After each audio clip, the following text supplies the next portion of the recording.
Hello everybody and welcome to the intense studies YouTube channel. कैसे हो आप सब? आई होप सब मज़े में होगे, मेहनत कर रहे होगे, आगे बढ़ रहे होगे।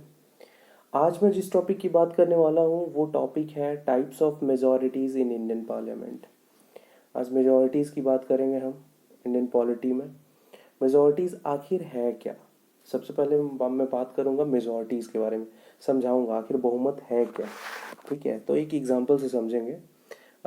जैसे फॉर एग्जांपल सपोज आप घर में हो, घर में मान लो आप 20 लोग हो, 20 मेंबर हो, एक फैमिली में 20 मेंबर हो आप घर पे। आपके पास दो ऑप्शन है कहीं घूमने जाने के लिए, फैमिली ट्रिप पे आप जाने वाले हो तो आपके पास दो ऑप्शन है। एक सपोज मान लो कहीं पुरी जाना है आपको, ठीक है, एक पुरी का ऑप्शन ले लो। और दूसरा आपको जाना है गोवा। ठीक है, दो ऑप्शन है आपके पास। अब लोगों के बीच में कुछ लोग कह रहे हैं कि नहीं पुरी जाएंगे, कुछ लोग कह रहे हैं नहीं गोवा जाएंगे। ठीक है, तो उस कंडीशन में क्या होगा? वोटिंग होगी।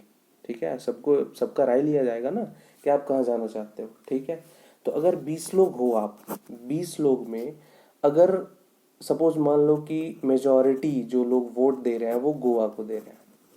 ठीक है, तो गोवा को दे रहे हैं अगर मेजॉरिटी, तो फाइनली डिसीजन क्या होगा? गोवा जाने का। ठीक है, पूरी थोड़ी आओगे।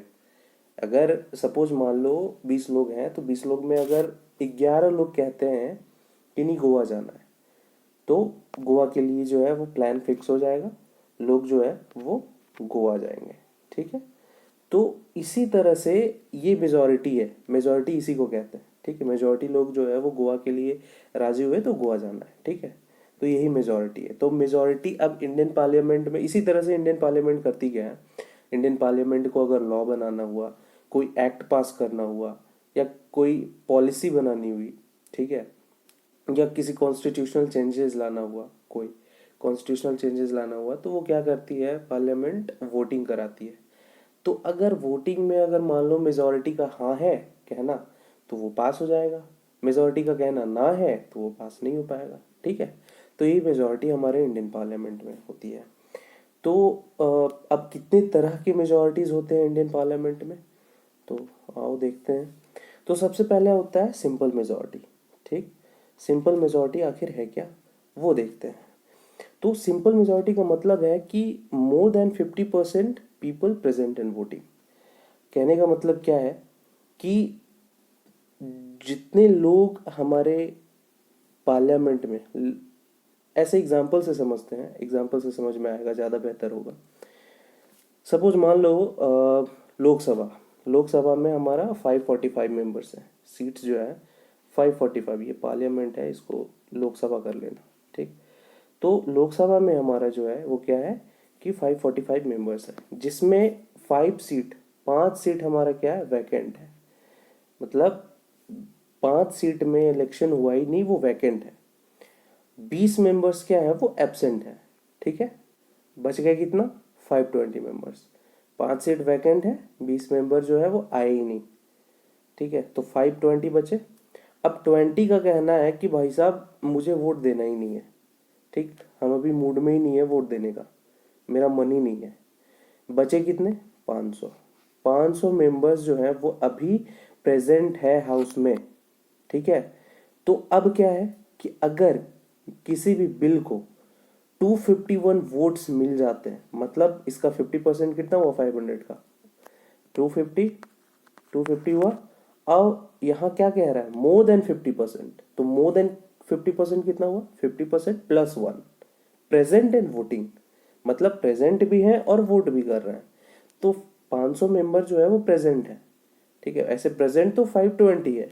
ठीक है, जिनका दो 20 जो है वो कह रहे हैं मेरा मन ही नहीं है, तो जो वोटिंग कर रहे हैं उनको भी गिनना है, जो वोट नहीं कर रहा है उनको एक्सक्लूड कर देना है। ठीक है, तो प्रेजेंट अगर है तो कोई मतलब नहीं है। ठीक है, तो उनको एक्सक्लूड कर देना है। तो जो प्रेजेंट भी है और जो वोट भी कर रहे हैं 500 है। ठीक है, तो उसका मोर देन 50%, तो 250 प्लस वन, तो 251 वोट्स हो गए। तो अगर किसी भी बिल को 251 वोट्स मिल जाते हैं तो that bill will be considered as pass. ठीक है, तो ये सिंपल मेजोरिटी है। आई होप आप सबको बहुत सिंपल लैंग्वेज में समझ में आ गया होगा, दिक्कत नहीं होनी चाहिए। ठीक है, नेक्स्ट बात करते हैं हम एब्सोल्यूट मेजोरिटी की। एब्सोल्यूट मेजोरिटी क्या है? देखो दिमाग में रखते चलना, अगर लिखना होगा तो लिख लेना, ठीक है, क्योंकि बहुत ही सिंपल लैंग्वेज में समझा रहा हूँ और काफ़ी आप लोगों को समझ में भी आ जाएगा, दिमाग में चिपक जाएगा, ठीक है। तो नेक्स्ट है एब्सोल्यूट मेजॉरिटी। एब्सोल्यूट मेजॉरिटी अब क्या है, देखो टोटल स्ट्रेंथ का 50%। अब ये क्या है सर, टोटल स्ट्रेंथ का 50%, ये तो समझ भी नहीं आया, ठीक है। एक एग्जांपल से समझते हैं इसे भी, ठीक है। अगर मान लो, फिर लोकसभा का एक हम एग्जांपल लेते हैं। लोकसभा है, उसमें 545 सीट्स हैं, ठीक, लोकसभा में 545 सीट्स हैं। अब मतलब ही नहीं है कि मेंबर प्रेजेंट है या एब्सेंट है, ठीक है। 545 सीट्स हैं लोकसभा में, तो मतलब ही नहीं है कि अगर मेंबर प्रेजेंट है या एब्सेंट है। अगर किसी भी बिल को 270 वोट्स मिल जाते हैं तो उसे पास कंसीडर कर लिया जाएगा, ठीक। अब कहोगे आप कि सर टोटल स्ट्रेंथ क्या है, वो तो समझ में आया ही नहीं। भाई यही तो टोटल स्ट्रेंथ है, 545, जितने सीट्स हैं वही टोटल स्ट्रेंथ है, तो उसका हाफ 50%। तो 545 का 50% कितना हुआ, अराउंड 273। तो 273 वोट्स मिल गया तो वो कंसिडर एट पास, पास वो मान लिया जाएगा, ठीक है। तो टोटल स्ट्रेंथ वही हुआ जो सीट है हमारा। अगर अब उसमें जैसे सिंपल मेजोरिटी में क्या था कि वैकेंट भी थे, एब्सेंट भी थे, वोट करने का मन नहीं था, ठीक है, तो उन लोगों को जो है एक्सक्लूड किया जा रहा था। इसमें क्या है कि प्रेजेंट हो ना हो, वैकेंट हो ना हो, ठीक है, मन हो ना हो, बट जितने सीट्स हैं उनका 50%, टोटल स्ट्रेंथ 545 हो गया, तो उसका 50% 273 वोट्स अगर मिल जाते हैं तो वो बिल पास मान लिया जाएगा, ठीक है, समझ में आ गया। नेक्स्ट आते हैं, नेक्स्ट है इफेक्टिव मेजॉरिटी। इफेक्टिव मेजॉरिटी क्या है, इसे समझते हैं। देखो इसमें क्या है कि अगर हाउस का इफेक्टिव स्ट्रेंथ जो भी है उसका मोर देन 50% अगर मिल जाए तो वो पास माना जाएगा। अब बोलोगे कि सर इफेक्टिव स्ट्रेंथ क्या है, वो नहीं समझ में आया, ठीक है। अब इसे भी मैं एक एग्जांपल से समझाता हूँ। फिर से मान लेते हैं लोकसभा में 545 सीट्स है, ठीक, जिसमें से 540 जो है वो इलेक्टेड है और 5 सीट्स जो है वो वैकेंट है। वैकेंट का मतलब है जिसमें इलेक्शन हुआ ही नहीं, मेंबर है ही नहीं, वो सीट खाली ही है। तो अब मतलब नहीं है कि भाई सीट, अब मेंबर प्रेजेंट है, वैकेंट है, सीट खाली है, कितने खाली हैं, मतलब ही नहीं है। जितने इलेक्टेड मेंबर्स हैं, मतलब अगर यहाँ 520 मेंबर्स ही होते इलेक्टेड या 540 मेंबर्स होते इलेक्टेड, तो वही इफेक्टिव स्ट्रेंथ है। मतलब एक्सक्लूड क्या करना है, एक्सक्लूड करना है सिर्फ वैकेंट सीट्स को, ठीक है, जिसपे इलेक्शन हुई ही नहीं है। तो अगर 500 सीट्स भी अगर इलेक्टेड होती तो वो एक इफेक्टिव स्ट्रेंथ होता उस हाउस का। तो यहाँ क्या है कि 5 सीट्स वैकेंट है, तो इफेक्टिव स्ट्रेंथ क्या हुआ, बचा कितना, 540 सीट्स। तो यही हमारा जो है वो इफेक्टिव स्ट्रेंथ है, ठीक है। तो अब यहाँ क्या कह रहा है इफेक्टिव मेजोरिटी में कि more than 50% of the effective strength. मतलब क्या हुआ, इफेक्टिव स्ट्रेंथ तो 540 है, ठीक है, तो मोर देन 50%, मतलब 50%, तो इसका 540/2 करेंगे तो 270 हो गया। अब मोर देन कह रहा है 50%, तो 270 प्लस 1, मोर देन 50% क्या होता है, 50 प्लस 1, तो वही 270 प्लस 1, मतलब 271 वोट्स अगर मिलते हैं तो that will be considered as pass, pass मान लिया जाएगा, ठीक है। तो ये है इफेक्टिव मेजॉरिटी, समझ में आया, आई होप सबको आया होगा, ठीक है। नेक्स्ट आते हैं हम, नेक्स्ट बात करते हैं स्पेशल मेजॉरिटी की, ठीक है। देखो स्पेशल मेजॉरिटी हम 3 टाइप के देखते हैं, ठीक है। ये आर्टिकल्स में यूज़ किया जाता है, मतलब आर्टिकल्स के थ्रू यूज़ किया जाता है। तो हम 3 टाइप का स्पेशल मेजॉरिटी देखते हैं। सबसे पहला स्पेशल मेजॉरिटी में आर्टिकल 61। हम सब जानते हैं कि आर्टिकल 61 में इम्पीचमेंट है प्रेसिडेंट का, ठीक है। तो इम्पीचमेंट है प्रेसिडेंट का, तो अब इम्पीचमेंट होता कैसे है, उसका भी एक प्रोसेस है ना, एक प्रोसेस के थ्रू ही इम्पीचमेंट होता है। तो वो स्पेशल मेजॉरिटी से पास किया जाता है। तो अब प्रेसिडेंट के इम्पीचमेंट में स्पेशल मेजॉरिटी क्या है, तो इसमें क्या है, 2/3 टोटल स्ट्रेंथ ऑफ हाउस, ठीक है, अब मैंने अभी बतलाया था कि टोटल स्ट्रेंथ क्या है। ठीक है, एक इफेक्टिव स्ट्रेंथ बतलाया था, एक टोटल स्ट्रेंथ बतलाया था। टोटल स्ट्रेंथ में क्या बतलाया था, जो टोटल सीट है, ठीक है, डजेंट मैटर इफ वैकेंट और एब्सेंट, डजेंट मैटर, 545 सीट्स है तो वही टोटल स्ट्रेंथ है। ठीक है, तो ये 2/3 टोटल स्ट्रेंथ ऑफ हाउस, मतलब 545 अगर सीट्स हैं, ठीक है, तो इसका 2/3, समझ में आया, इसका 2/3 अगर मिल जाए तो वो स्पेशल मेजोरिटी कहलाएगा प्रेसिडेंट के इम्पीचमेंट में। मतलब 2/3 मतलब 545 सीट्स में अगर टोटल अगर 2/3 निकाला जाए 545 सीट्स में, तो अराउंड 366 वोट्स ज़रूरत होंगी इम्पीचमेंट में प्रेसिडेंट के लिए। ठीक है, तो अगर 366 वोट्स मिल जाते हैं तो प्रेसिडेंट इम्पीच्ड हो जाएगा। ठीक है, तो ये हो गया पहला टाइप। दूसरा क्या है, आर्टिकल 249। अब आर्टिकल 249 है क्या, तो देखो, पार्लियामेंट को ये एम्पावर करता है to legislate with respect to क्या, मैटर जो स्टेट लिस्ट में है। अगर स्टेट लिस्ट है उसमें कोई भी सब्जेक्ट में अगर मान लो नेशनल हमारे नेशनल इंटरेस्ट के लिए अगर सेंटर जो है वो हमारा पार्लियामेंट अगर उसको उसमें कुछ चेंजेस लाती है, कुछ लॉ बनाती है, कुछ एक्ट बनाती है, तो वो पावर दिया गया है आर्टिकल 249 के थ्रू पार्लियामेंट को। ठीक है, तो पार्लियामेंट कर सकती है। ठीक है, हमारा डिवीज़न है ना वो state list, concurrent list and central list. तो उसी में स्टेट लिस्ट में जितने भी सब्जेक्ट्स है उसमें जो है वो सेंटर अगर चाहे तो 249 आर्टिकल के थ्रू जो है वो इंटरवीन करके बना सकती है। ठीक है, चेंजेस ला सकती है।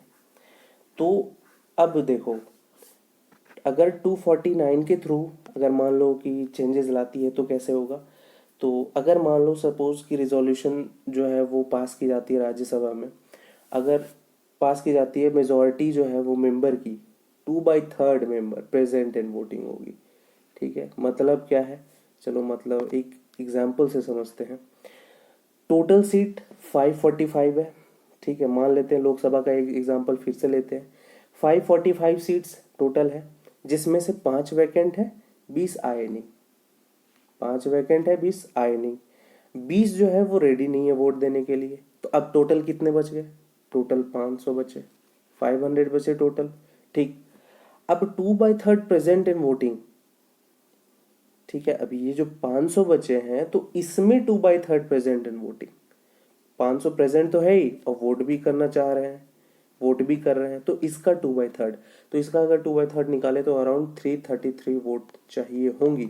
अगर इतना वोट मिल जाता है, ठीक है, तो सेंटर जो है वो पार्लियामेंट जो है वो स्टेट लिस्ट के कोई भी सब्जेक्ट को उसमें चेंजेस ला सकती है। ठीक है, कर सकती है उसमें चेंजेस। तो ये हो गया सेकेंड टाइप। थर्ड टाइप की बात करते हैं, आर्टिकल 368। ये अमेंडमेंट है कॉन्स्टिट्यूशन का। ठीक, हमारे कॉन्स्टिट्यूशन जो है ना उसमें जो अमेंडमेंट होता है, संशोधन जो होता है, तो ये भी दो तरह के हैं। एक जनरल अमेंडमेंट होता है, दूसरा कॉन्स्टिट्यूशनल अमेंडमेंट होता है। जनरल अमेंडमेंट जिसमें क्या है ना कि कोई लॉस या फेवर नहीं है स्टेट्स का। ठीक है, मतलब स्टेट्स को कोई नुकसान भी नहीं है, स्टेट्स को कोई फ़ायदा भी नहीं है। ठीक है, ये जनरल अमेंडमेंट करने से। तो वैसे अमेंडमेंट में 2/3 present in voting plus absolute majority चाहिए। ठीक है, अगर स्टेट्स का कोई इंटरफेरेंस नहीं, मतलब स्टेट्स को ना कोई नुकसान हो रहा है ना कोई फायदा हो रहा है, तो अगर वैसे अमेंडमेंट हो रहे हैं आर्टिकल 368 में, तो वो 2/3 present and voting plus absolute majority होगी, चाहिए होगी। अब यहाँ एब्सोल्यूट मेजोरिटी है क्या, तो एब्सोल्यूट मेजोरिटी मैंने बताया था इससे पहले, याद होगा आपको, कि अगर 545 सीट्स है तो लोग आए या ना आए, अगर 50% यानी 273 वोट्स मिले तो वो पास हो जाएगा। मतलब जो टोटल स्ट्रेंथ है, टोटल स्ट्रेंथ का 50% वही तो एब्सोल्यूट मेजोरिटी है, अभी तो बताया था। तो वो 2/3 present in voting plus absolute majority. ठीक, 2/3 प्रेजेंट इन वोटिंग अभी मैंने बतलाया। ठीक है, इधर 2/3 प्रेजेंट एंड वोटिंग, और इससे पहले जो है एब्सोल्यूट मेजॉरिटी भी बतलाया हूँ, ठीक है। तो ये जनरल अमेंडमेंट हो गया। अब कॉन्स्टिट्यूशनल अमेंडमेंट क्या है? अगर कॉन्स्टिट्यूशनल अमेंडमेंट में स्टेट्स का इन्वॉल्वमेंट होता है, ठीक है, किसी भी टाइप से, ठीक है, स्टेट्स का इन्वॉल्वमेंट होता है, अगर स्टेट्स को फायदा हो रहा है या स्टेट्स को नुकसान हो रहा है, ठीक है, तब कैसे होगा? तब 2/3 प्रेजेंट एंड वोटिंग तो होगी, प्लस एब्सोल्यूट मेजॉरिटी भी होगी, प्लस 50% रेटिफिकेशन भी चाहिए होगा स्टेट्स का बाय सिंपल मेजॉरिटी। मतलब 2/3 प्रेजेंट एंड वोटिंग आप समझ गए, इससे पहले मैंने बतलाया था, प्लस एब्सोल्यूट मेजॉरिटी में पहले बतला चुका हूँ, वो भी चाहिए होगा, प्लस 50% रेटिफिकेशन स्टेट्स का, ठीक। मतलब अब स्टेट्स जो है अपने लेजिस्लेटिव असेंबली से जो है वो सिंपल मेजॉरिटी से वो पास करेगी, ठीक है, फिर जो है वो भेजा जाएगा सेंटर को। तो एटलीस्ट 14 स्टेट्स चाहिए, मिनिमम 14 स्टेट्स का रेटिफिकेशन चाहिए कि हाँ हम सहमत हैं इस बिल से, आप जो है वो चेंजेस ला सकते हो, ठीक है। तब ये जो है वो कॉन्स्टिट्यूशनल अमेंडमेंट किया जाएगा फाइनली। समझ में आया? कहीं कोई दिक्कत? अगर दिक्कत होगा तो आप कमेंट सेक्शन में बताना, मैं उसे रेक्टिफाई करने की कोशिश करूँगा, ठीक है, आपको समझाने की कोशिश करूँगा, ठीक है। तो आज के लिए बस इतना ही, ठीक है। पढ़ते रहो, मेहनत करते रहो, और सबसे इम्पोर्टेंट अपने पेरेंट्स की रिस्पेक्ट करो, ठीक है। Thank you so much, thanks for watching.